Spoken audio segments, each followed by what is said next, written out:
Welcome to Storycomic Presents, where we interview amazing storytellers and artists. This is episode 216. I'm your host, Barney Smith of Storycomic.com, and we're excited to have back with us the internationally acclaimed and talented comic creator, Chris Sahloff. Right? Thanks for having me. And so Chris, you're here because you were here. This is episode 216 as of this recording. You were here on episode 146. So I think we've created a system where anytime we have a digit ending in 6, that's where we got to make sure that, So it's really interesting because a few weeks ago, I backed your Kickstarter, which was the amalgamation of the big 200 plus graphic novel of your first 5 issues. It was the first 6 because issue 0's in there as well. I read it. I had a blast reading it, and it was everything that you promised it was going to be in your Kickstarter. It was exactly as you described it was going to be. It was a D&D-esque superhero game, but as you said, in the background of it is that it is based off of you and your friends playing a superhero version of Dungeons and Dragons. Either way, I said what I really wanted to do, because I can talk about Crit all night long. I can be able to talk about season 2. I don't know if you want to call it, where they become business owners of a food truck. That's what this is. I love where this is going. And I did my homework. You described it almost as if it's Always Sunny in Philadelphia meets Teenage Mutant Ninja Turtles. Is that what it was? Yep. I'm actually getting a little bit more cartoony in my art, because when I first started, learning how to draw with this comic, I had a different vision. I really wanted that 90s X-Men feel, which was more dramatic and intense than it was comedic. And it also helped that, I was learning anatomy at the same time. So being more rigid in my drawing and having more stiff anatomy was kind of where I was going. And the more the story developed and I saw the comedic aspect being where we needed to be, like where our niche was, I wanted my art to have a little bit more flair in the cartoony style. Right. I've just read a bunch of, and I don't know the artist, but I just would go online and look for art that I liked. I would type in Spider-Man artist, because I know Spider-Man has a lot of artists that do more a cartoony feel than a hard anatomy. Jim Lee does a lot of hard anatomy, and I love his style. Brett Booth, love his style, but he also has some looseness in there, which I enjoy. So I've been trying to get that, because I really want the art to have the comedic value in it, if that makes sense. Like when you're watching Ninja Turtles, or you've been watching an old X-Men cartoon, the art matches the storytelling. And so I'm getting a little bit more animated with Samedi. Samedi will have actual expressions. He's laughing in this one because he's got his compadres now. He's got the owl and he's got the chameleon. And so he's not by himself, and you're going to see him open up a little bit more too, because now he's not the only talking animal in the book. Do I remember that you said in the previous interview that there is one issue that you can't wait for people to read? I think that was issue 7. There's a couple, but there's this that I think in every chapter there's the one standout issue, because I've already broken out the chapters, and every chapter really has this standout moment. And sometimes it's just the way the story plays out. And there's times when it's actually someone's role play. The one I'm most excited for people to see is actually the book where they go to Japan, and in the game, Obi had made these LSD-based bombs, because he's like, hey, I can take LSD and I can use that as a bomb. It's going to, it has negative effects on people. And it was his idea. And while he's making them, I actually had him roll to see how well he could make them. And he had a very terrible roll, but his character should have been able to do it. So I was like, well, you did it, but the problem was you dropped one on the ground and it exploded in your face. So now the rest of the game, you are high on LSD. And it just so happened this was the Japanese book. And they're in Japan. They were like, well, hey, when we go to this, since he's high on LSD, how about you draw the first couple pages like your art? And as soon as he drops the bomb, we have a new artist come in that does a manga style. Right. And it's all in like anime manga art instead. And it changes the entire art style. And just imagine watching or just reading a manga, and that's what it's going to look like. I'd originally thought about doing it backwards, like reading it backwards and doing it just like in a Japanese book, but Right. I think that might be a little bit too jarring. So we're going to just go with the art style. And at the end of the book, I'll do the last couple pages. So that'll be cool because that'll free me up from a little bit of art. And at the same time, it plays into our storytelling. What I love about this is there's nothing we really can't do. Mm. And I think that book will really get people going, especially because in it they go to they get mind controlled and they have to fight each other, and there's a big car chase scene. Like there's all this cool stuff in that one. And it has to do with like an elder brain. So if you know D&D, you know elder brain, that one's fun. Like I said, every chapter there's one story that just like hits me hard every time. In this chapter that we're working on, I think the working title right now for the issue I'm excited for is called Rescuers Down Under. And I won't give away the story, but they pretty much they jump out of a helicopter all in two of them are in Hawaiian like shorts and tops because they were at a party, and they get called for this mission, and they decided not to change. They just put helmets on and masks. They parachute out. One of them just doesn't parachute because he doesn't really have to. They land on this in this part of Florida, and they stop at human trafficking ring, literally in their beach clothes. That one's going to be fun.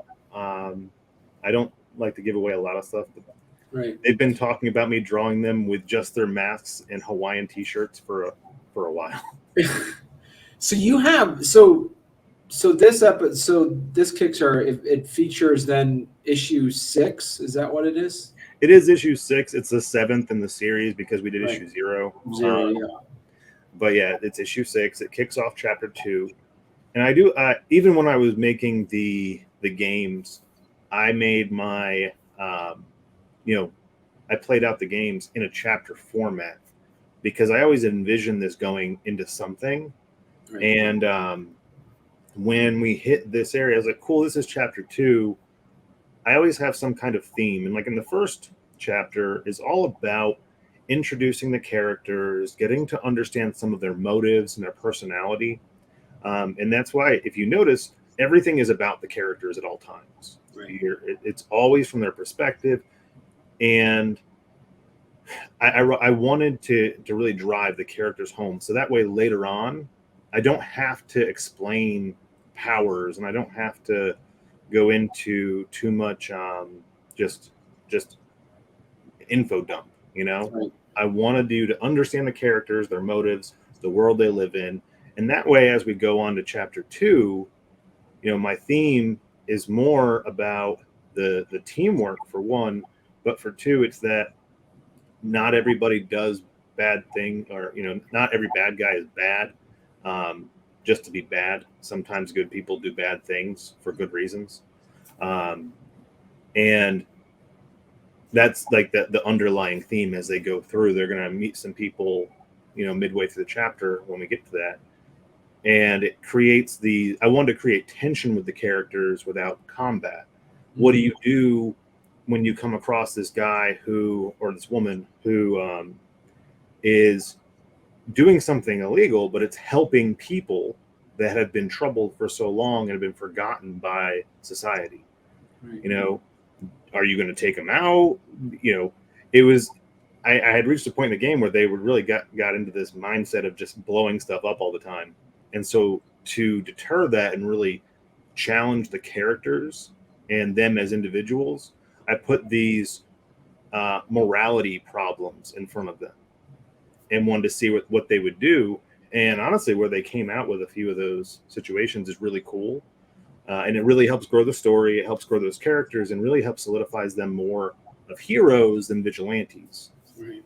And No, I'm curious too for you, Chris, is like, because you're doing this with the realm of making a comic book out of it, do you primarily see yourself now as a writer or a dungeon master? I'm a Because dungeon master.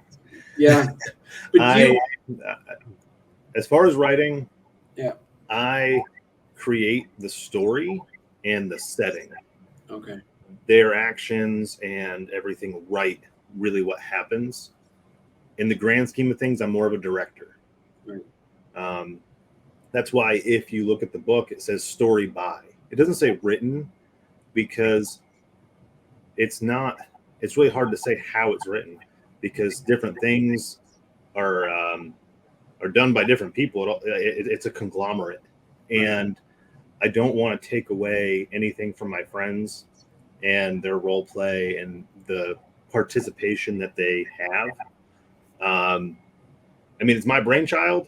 They'll tell you this is my thing, but at the end of the day, if I didn't have them being stupid on tape, we wouldn't have a story. Right. But you do some editing postscript in the sense where you do cut out some things like this diatribe, this conversation doesn't really go anywhere, so I'm going to remove that from the actual script of the comic. I do try to take an approach of this. If I wouldn't like it, or if my guys, I let them read it too, if they aren't enjoying where the story's going, if I lay it out for them and like, well, this piece really doesn't need to be told because it doesn't go anywhere, we'll nix it. It's D&D. The DM always introduces something that everybody hates and they ignore. There's no reason to put a reader through this piece where they might be invested, but because the players aren't, there's no payoff. So I do eliminate. Actually, in this book, there is a piece. There was a piece where two of the characters went on this little side quest to chase down a guy with a magic guitar. And in the middle of it, they gave up on the thing because they wound up fighting each other. And they're like, this is stupid. So they beat him up. They have him arrested. And then they go rejoin everybody else. But nothing ever comes back with the character. Nothing ever goes back to the guitar. And so when we came to this, I was like, guys, it was fun, but it doesn't go anywhere. It doesn't do anything. It doesn't need to be told. And so luckily one of those characters, he's really easy just to put on the side because he's a background character most of the time. And then the other character, we were like, well, he does show up and fight, so he can be there.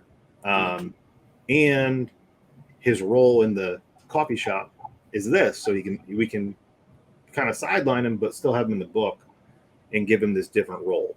And so everything that happened at the table. He just is kind of background for a little bit. You'll see him here, you'll hear him a couple times, but he's not as prominent. And I asked him, I was like, hey, before I go in and we're writing this out and kind of editing this piece out, how do you feel about your character being in the background because you did this? And he was like, oh no, I've expected that for a while. He was like, that whole storyline didn't go anywhere and that was stupid. He was like, put me in the back, that's fine. Just make me, when I come in, just make sure I come in with a bang. And I was like, all right, cool.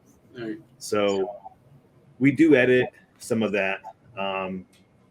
And if you got the trade paperback, you've seen Caliber's Corner. I put some of the more stupid things that Caliber does into like Sunday comics because they're funny, they happen, but they don't need to happen in the book. And so part of it too is making it based off of a D&D. I noticed too is like because it's as you say, it's homebrewed. The world seems to be created in conjunction as a story's telling. And you mentioned in a previous interview of how your technology seems to evolve as the world progresses as well. Is there a specific direction that you yourself was surprised at when it comes to the technology pieces and the world building pieces that you were delightfully surprised at that it went in a specific direction you weren't planning on? Well, I love sci-fi, and this Crit is heavily influenced by Star Wars and Mass Effect. Those are two of my favorite sci-fi series, and a few of the players love science fiction, In fact, one of them won't even play a traditional D&D game because he's like, I want guns, I want lasers, I want the cool stuff. I've had to show him that it exists, but if I could have had my way, I would have had a high-tech universe to begin with, but there would have had to be, for the players, I would have had to create the surroundings and explain a lot. I really wanted a more grounded campaign to begin with tech we know. But, I mean, day one, they're working for the largest tech conglomerate in the world. And so I had kind of put in there from the beginning, there's higher tech than what you see at first, only because I didn't really want to just ram it down everybody's throats. Right. But by book 3, you're seeing this big giant robot tank thing, right? So the rule I always had was I'm going to introduce it slowly. You know, when I first designed Siege, that tank, in my head, he was super high tech. And when I went into the design phase, I had a couple different designs and I sent it to the guys. And Brad was like, all right, get rid of the idea of him being like a bipedal or get rid of all these different high-tech options. He said, give him a tank base, something people can see and relate to for the first version. That way he looks like a more like feasible technology level for where we're at. He said, then when he comes back, make him a higher tech because we destroyed the low tech version, so they've got to upgrade it. You know, so you get, you know, T1000 and then you get T2000, for instance, right? Yeah. And so he helped me balance that. And he said, that way, when we go into that book, the one we're writing right now, with the big giant robots, he said it makes more sense because we've seen the tank robot, we've seen the bipedal robot. Now we see this giant robot. And I'm introducing the company known as AID, Applied Intelligent Dynamics, who is like they're a competitor for Technetic. You know, they get along just because they have to, but they don't like the idea of superheroes because they're more of a technology-based company. So they create robots, whereas Technetic had introduced superheroes. They're like, well, we don't need people because people can be corrupted, right? They're like, you know, if you put heroes on the street, somebody could pay them off. They're just like the city they're dealing with deals with a lot of corruption. And the head of AID was like, I've created robots. These can't be corrupted. We tell them what to do. And so that's where that begins. And we kind of see the increase in technology level because of Crit, because they've been introduced. Okay. Now the world has to react to them. How do you react to superheroes without creating superheroes, right? You create big giant robots. Right. Now, do you use the concept of running as a D&D campaign as a tool or as the sole resource? For instance, what would you do if a role, hypothetically speaking, one of the players rolls and they die? Like, would you say, hey, that's the role? Or are you going to a Deus Ex Machina, whatever that calls? I'm just saying, well, you don't really, because I need your character to continue on with the comic. So in issue 1, Caliber died at the table, but he died because he wanted to. We actually got into an argument. I didn't want him to die. That wasn't my intention. But they were not telling me what their health points were. I was trying not to kill them. I was trying to challenge them. I knew that Sanguine was a higher challenge rating than he should have been, but the purpose was to knock them out, not kill them. And Brad failed to let me know when he was close to death. And so he died. And luckily, actually, so how it had actually worked was when he was playing that character, he didn't have any powers whatsoever, which is why he died. And then in between that session and the next one, he wanted his character to have the powers he has now, which is he's completely immune to powers. And I said, okay, so what we can do is when we bring you back, you know, you're there, we can explain it correctly. You know, you almost come to death. We figure out that these things that have special abilities don't work on you, and now you're in this weird state where you don't know what you are. And I was like, but I really don't want to kill you because I just designed your character. Later on, yes, I actually do. There's 2 characters as of right now in game that are dead. One of them is he got sucked into a different universe. So if he doesn't play his cards right, he can't get out. But that's all on him and his rolls. So far, he's been gone for 4 sessions now. And he hasn't rolled well to come back. So he's actually DMing the game so I can play it for a little bit. And I was like, until you roll your character to come back, he's gone. The other character really did roll bad. Everything that day played out bad for him, and he died. I called him afterward, and I was like, hey, so what do you want to do? He's like, I just kind of want to play random. We're very far in the story, and so he's like, it'd be kind of cool for me to play like some random characters in there. We don't want to just shoehorn a new character in just for the sake of a new character. We have enough this far in the game. There's enough people in the book that he can kind of play and have fun with. And so, yeah, I mean, I've killed them. I've killed actually NPCs too, characters that I put a lot of work into and I actually was connected and enjoyed and they even liked. There was a session where I killed 3 major characters in the book because when I was rolling for them, they rolled bad. Oh, wow. And they were honestly characters I really didn't want to kill, but at that point, there is a point in the story where I said, okay, now I have to pull the gloves off. Anything can happen. No fudging rolls. Like if it's bad, it's bad. If it's good, it's good. I almost killed Boulder like 10 times, but he's hard-headed. He tries to get killed. It's actually built into his character has it built in to where he takes damage for literally being himself. And he wanted it that way. He really did. He actually asked me at one point if he could start breaking his arms and stuff when he hits people too hard. And I had to say no on that. But I don't like to. I don't want to have a situation where characters just live just because. Right. And you and I were talking earlier on about the device that they create that is to avoid death. Because there's nanobots and things like later on that Obi is able to create because he's the high-tech character. And so he creates those things to kind of help keep people from dying.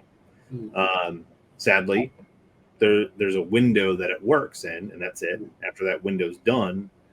So sometimes they have to run from combat to make sure the guy who's rolling his death saves doesn't die. I don't want to give away too much in that one, but yeah. Now, so Chris, there's a couple of things that are new to this Kickstarter, what we wanted to talk about, which is pretty cool. One is themed after the actual title of this issue of Caffeinated Chaos, and you're having an energy drink that you're making that is only available to U.S. addresses, right? Only because of shipping purposes. Right. I don't have legal rights to ship overseas with that, and I do believe all the research I did on it. There would be tariffs, or and depending on where people were buying it, and I didn't want to have fulfillment issues, to be honest. Like I work in distribution and fulfillment, so I contacted the guys who run my warehouse, and I said, hey, I know we have a couple different things. Like if we were to ship this, because I was even thinking about using my distribution center, because we have a fulfillment option. Could we ship this for me? And my guys were like, you could, but we would have to ship it to a business or something, because if you do it to a personal house, they could charge them X amount of money to pick that up because it's a food item, and different countries have different import taxes on that. And they were like, you get into all these weird things depending on what country you're trying to ship to. And he said, I wouldn't recommend it for you as an individual and them as an individual. Right. And so would you make that as an add-on then, instead of like part of a tier? I made it a tier because it had to be. It's called Caffeinated Chaos, and I I've had some pushback on add-ons from people. They get really weird about add-ons. So I was like, cool, this will be one big tier. But I did add another tier for everybody, and this is worldwide, is my D&D tier. Right. Yes. I heard. So you can get 5, 4-hour game sessions with me and probably, time permitting, one of the other guys from Crit. I've talked to a few of them. They're all interested as long as we can make it work with the schedules. And we'll play out your version of Crit. So you can create your own characters based on the characters from Crit. And my goal is, anybody can get these, but I'm really hoping I can attract some people who haven't played D&D before and give them a chance to play D&D and really show them the ropes and have fun with it. I've had quite a few people that have wanted to get into it, but they don't know how, or they don't have a group. So I'm trying to help everybody create a group that we can play. And if they continue on, cool. If they find their own groups, but that's kind of where I wanted to go with it. Let them play Crit characters in their own way. And then possibly, if it works out properly, maybe one of their characters or a couple of the characters can show up in Crit at some point. But I've always said, if you die, you die. So, if you die in your game, you're going to die in ours too. and you also have for Samantha, you also have a plushie as well. Yep, he is sitting right over here. Yep, he is an 8-inch plush cat that everybody loves. Every little kid loves this thing. I can't keep him in stock at cons. I've had to reorder twice now. A lot of my backers will email me and say, hey, I need another one because I got your box and my kid took the cat. And that's probably one of the best feelings right there is that connection with the younger generation, because they're the ones that keep all this stuff going, Right. So as somebody that does logistics and fulfillment, and you understand this. So I have a very serious question for you, Chris. Mm-hmm. At what age does a plushie become a stuffy? So I mean, at that age, because I have a 6-year-old and an 8-year-old. They call them stuffies, but it's almost like, is it a dollar an action figure? Almost. There's got to be a level of all of a sudden, when is it referred to as a plush instead of a stuffy? So my kid is 12 and she calls it a stuffed animal. My friend's kid is 16 and she called it a plush. Okay. So I guess somewhere between 12 and 16, they go from stuffed animals to plushies. There you go. Yeah. The website I got, I had make it is called, it advertises as a custom plush. Okay. And I think that's because it's more acceptable to all ages. Right, exactly. There's a few different, there's 3 different companies that work together. So I started 2 years ago working with them, and they did a great job. We're going to do, not in book 7, because I really wanted the energy drinks in that one. Plus I'm really broke, so I don't have the funds right now. Book 5, the rewards were just huge for that book. And I actually went a little bit negative because of some of the pricing changes between the time I quoted and the time I actually fulfilled. So with this book, I also wanted to go more back to bring it back to basics in a way. Right. I'll never go your basic tiers of just prints and comics. I can never do that. But it's the start of a new chapter. And so I wanted to kind of ramp up again to that end chapter. Right. We'll introduce... My goal by the time we hit, book 12 is to introduce the owl and the chameleon. It's my personal goal to be able to do that. Now I'll have to raise about $4,000 in funds to be able to order each one, to get 100 of each. So I want to do book 7. I'm going to put a vote on my Instagram because that's where I'm most active. I'll do a vote and see if somebody wants the owl or if they want the chameleon first. And whichever one they want is the one we'll put in book 7, which we'll do April of next year. I work in taxes too, so December through April is not a good time for me to try and launch a book. It would be way too much work. So I'm going to do end of April, beginning of May next year. I'll launch book 7. And we'll do one of those 2 in that. And then with book 12, I want to be able to have all three so you can collect the entire group. And really, as an adult, I love the fact that I have a stuffed cat of my own. My wife, she thinks it's freaking cool. Everyone I know that sees the cat thinks it's cool. So, and I'm 39.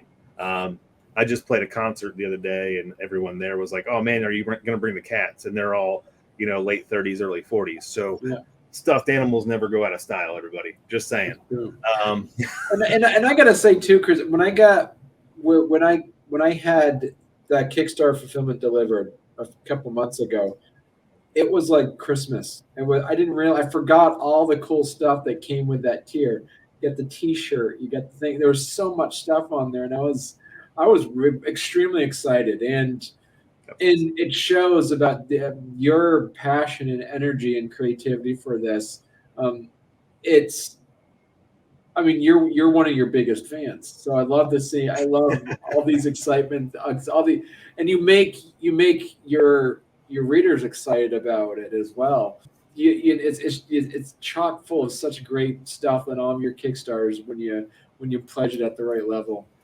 You said something just now that no one's ever said to me, and you're 100% right. I am my own biggest fan. I love our story.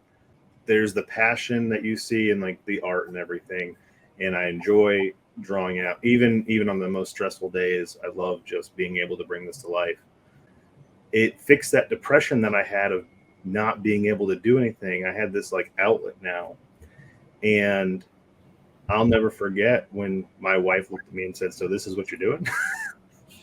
And here we are now. She's as involved with it as I am, and my kid loves it, and so this really filled a gap in my life, and I work in distribution. I learn all the cool things about all the industry stuff now, and this book has a lot of emotional attachment for me. So I am my biggest fan, and I really want everyone to be able to connect with it like I have. I'm really excited for the upcoming Kickstarter, and we didn't get to do a deep dive, but I know when I'm listening to previous interviews, there's a lot of fun tier stuff that people can expect for this one. And I'm looking forward again, Chris, of reading more about Crit. I'm really looking forward to this. I'm really looking forward to seeing more of this, the coffee shop storyline. As you lovingly put it in a previous interview, that it is a cross between Always Sunny in Philadelphia and also Teenage Mutant Ninja Turtles, which in itself is a fun advertisement for issue number 6 there. I say that because when you watch It's Always Sunny, it's a group of people trying to run this small business, and they struggle and they argue, and there's all the most of their conflict is self-created, right?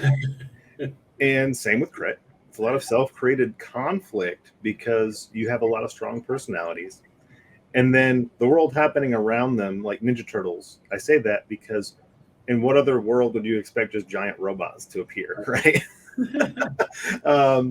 And so this is the kickoff. I do say that because Kickstarters can be they can be scary for people because of and this is nothing against other there's creators that don't fulfill on time or don't fulfill at all. We go years and years and years not knowing.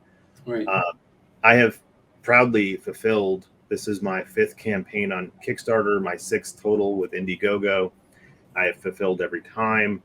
If I am late, I pack that thing to make it up to you. I had a gentleman we lost his package twice in the mail. And so I actually contacted some other indie artists, and I was like, hey, I'm going to buy a couple of your books, and I'm going to give them to this guy. Because I was like, hey, what indie books do you want to check out that you haven't checked out yet? And so I bought some other books, and I sent them to him as a thank you for his patience with the UPS. And I sent him like 2 extra shirts. That's just who I am. Nice. I promise you this will be fulfilled. I've pushed the fulfillment time out till March just to make sure I have more than enough time to get insider note. I've heard rumblings that we're going to have a lot of shipping problems. FedEx is not hiring this season. My dad works in shipping. I work in fulfillment. I've been paying attention, put my ear to the ground to see what everything looks like. Christmas is going to struggle, so I wanted to make sure we got this out, on the promised time. So by March, all this will be in your hands, and hopefully you'll be getting a buzz off my energy drinks and checking out my books. And there's a cool collector card for Spectre in this one too. I love doing collector cards. And there's also the D&D stuff. And for new people that haven't checked it out, I always tell them this: if you're worried you may or may not like it, go to my website, homebrewedcomics.com. Issue 0 is free. I'll never change that. I was going to take it off free and put it back to $1, but I'd rather give away a book for free and show you that I have the passion behind it enough to give it away, and for you to check it out and come in and check out all the cool stuff we do. Well, thank you so much, Chris. And listen, you gotta come back on when you're talking about issue number 7. Then. All right. Cool. Excellent. All right. Well, thank you so much, Chris. Thank you, and I appreciate you. Actually, I do a lot of these shows where people don't read the books, and I understand we all have lives. It's really refreshing when I get it and I hear that someone's read it and enjoyed it, and I love the fact that I have done a good job of marketing for it. So thank you for that. You're welcome.